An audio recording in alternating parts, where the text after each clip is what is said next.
Bagaimanapun sibuknya, tidak peduli bagaimanapun sibuknya pelayanan, saudaraku. Jam-jam berdoa untuk kekuatan saudara, persekutuan saudara intim dengan Tuhan, di mana saudara disegarkan, tidak bisa ditinggalkan. Amin. Sesudah saudara bersiap di pagi hari, semuanya akan menang. Ini namanya persiapan rohani, itu hidup berkemenangan dalam hidup sehari-hari. Hidup berkemenangan dalam pelayanan, bersaksi. Bersaksi itu harus berdoa lebih dahulu, mengadakan terobosan lebih dahulu dalam doa. Direbut lebih dahulu jiwa itu dalam doa, baru bersaksi. Amin. Jangan asal maju saja bersaksi, saudaraku. Harus ada doanya lebih dahulu. Doa yang mengadakan terobosan, tidak doa biasa-biasa. Demikian untuk kebaktian minggu yang menang. Apalagi kepada hamba-hamba Tuhan melayani kebaktian minggu. Sebelum berangkat, harus menang dalam berdoa lebih dahulu. Dan terjadi kemenangan dalam doa, baru menang dalam pelayanan. Haleluya, saudaraku. Nah, puji Tuhan, saudaraku. Rahasia persiapan rohani kita. Rahasia persiapan rohani. Simple, saudaraku. Saudara boleh mempraktekkannya. Saudara sudah memiliki, saudaraku, segala kebutuhannya, saudaraku. Mari kita lihat Tuhan Yesus, saudaraku. Saudara sudah memilikinya, tapi boleh jadi belum mempraktekkannya. Tuhan Yesus sebelum melayani, dia dibaptis dahulu dengan Roh Kudus. Lukas 3, saya bacakan 21-22. Ketika seluruh orang banyak itu telah dibaptis, dan ketika Yesus juga dibaptis dan sedang berdoa, terbukalah langit. Dan turunlah Roh Kudus secara rupa burung merpati ke atasnya. Dan terdengar suara dari langit, engkaulah anakku yang kukasihi, padamulah aku berkenan. Ini terjadi kepada Yesus. Tapi bukan hanya kepada Yesus saja. Pada waktu Yesus dibaptis, saudaraku, langit terbuka. Roh Allah turun sebagai merpati turun ke atasnya. Suara Allah Bapa kedengaran berkata, engkaulah anakku yang kukasihi, aku berkenan padamu. Tetapi ini bukan hanya berlaku pada Yesus. Ini juga berlaku bagi saudara. Waktu saudara dibaptis dengan Roh Kudus, saudaraku, Roh Kudus turun kepada saudara walaupun tidak kelihatan sebagai berlembaga sebagai seekor merpati. Dia turun dan tinggal dalam saudara sebagai penolong saudara, yang melengkapi saudara, yang mengurapi saudara, yang memampukan saudara untuk melayani dengan kuasa. Karena firman Tuhan berkata, kamu akan beroleh kuasa kelak apabila Roh Kudus turun ke atas kamu, dan kamu menjadi saksiku Yerusalem, Yudea, Samaria, sampai ke ujung bumi. Jadi guna Roh Kudus diberikan pada saudara ialah supaya saudara bersaksi. Haleluya. Supaya saudara bergerak maju, supaya saudara melayani. Haleluya, saudaraku.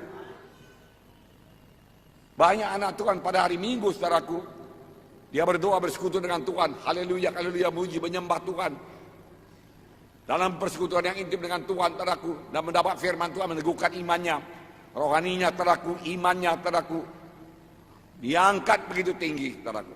Tetapi selesai kebaktian, dia lupakan semuanya, saudaraku. Dia tidak berbahasa roh lagi, saudaraku. Saudara, dia tidak memperdulikan keadaan rohani, saudaraku. Bahkan menjadi duniawi sepanjang hari-hari berikutnya, saudaraku. Saudara, sehingga dia menunggu kebaktian minggu berikutnya supaya dia bisa diangkat lagi. Karena dalam kebaktian minggu selalu Roh Kudus bekerja.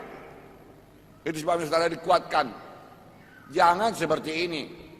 Saudara tahu yo-yo, saudaraku, sebentar turun, sebentar naik, sebentar turun, sebentar naik.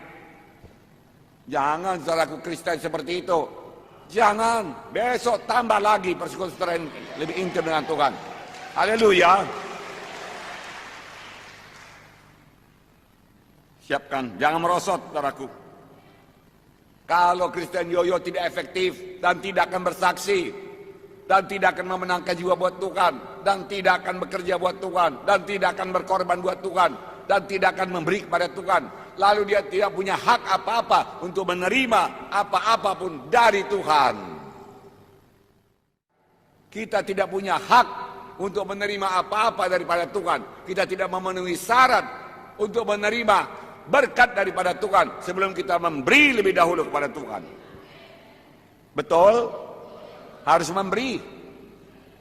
Kalau banyak anak-anak Tuhan yang minta saja kepada Tuhan tapi tidak mau memberi, maka hidupnya, saudaraku, ya sekedar begitu-begitu saja. Saudara, mari memberi pelayanan, saudaraku, memberi korban kepada Tuhan. memberi doa kepada Tuhan, doa syafaat buat orang lain. Amin. Tuhan ini selalu berjaga-jaga dan berdoa dalam hidupnya. Dia senantiasa bersekutu dengan Bapanya di sorga. Setiap saat dia mempersiapkan dirinya. Oleh sebab itu dia senantiasa menang melawan setan. Mengadakan penerobosan dalam hidupnya. Dan menyampaikan maksud Bapa dalam hidupnya. Setiap anak Tuhan harus melayani. Setuju? Pada waktu saya dibaptis dengan Roh Kudus, teman-teman saya berubah. Melihat saya berubah, heran. Melihat perubahan yang ada pada saya. Kok bisa dia begitu ya? Dia katakan. Apalagi ketika dia dengar saya melayani. Kok bisa dia ya? Dia katakan. Saudaraku yang kasih dalam nama Yesus. Setelah Tuhan Yesus dibaptis dengan Roh Kudus, saudaraku. Dia melayani. Sebelumnya dia tidak melayani. Apakah sebelumnya dia tidak berkata-kata? Dia berkata-kata. Apakah sebelumnya perkataannya tidak baik? Berkatanya baik. Saudaraku, baik.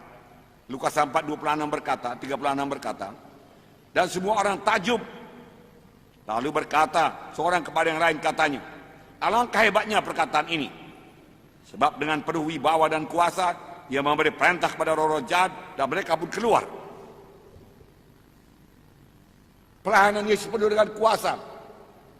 Ia mengusirkan roh jahat daripada seorang anak. Dan orang-orang takjub. Ini terjadi setelah dia dipenuhkan dengan Roh Kudus. Penuh kuasa, wibawa. Kalau sekarang orang berkata maunya pelayanan saudara, penuh urapan, penuh kehidupan, penuh kekuatan, penuh kemenangan. Haleluya. Karena itulah yang diberikan Roh Kudus. Akibatnya 37 berkata, tersiarlah berita tentang dia kemana-mana di daerah itu. Tersiar berita tentang dia kemana-mana di daerah itu. Tidak usah pakai advertensinya itu. Orang bicara dari mulut ke mulut. Luar biasa. Maunya demikian. Ada kesembuhan di KKS sana. Ada mujizat di KKS sana. Setan diusirkan. Orang kerasukan dibebaskannya. Bisakah ini terjadi? Bisa. Saudara persiapkan diri. Ada penerobosan dalam doa saudara. Ada penerobosan dalam pelayanan saudara. Haleluya. Ini akhir zaman. Waktu tidak lama lagi. Ini zaman penuaian. Percayakah saudara? Ya, jangan lalai pada waktu sekarang ini, saudaraku. Miliki pelayanan yang berkuasa. Serta dengan tanda ajaib mujizat. Pelayanan kelepasan, mengusir setan, pelayanan kesembuhan. Haleluya.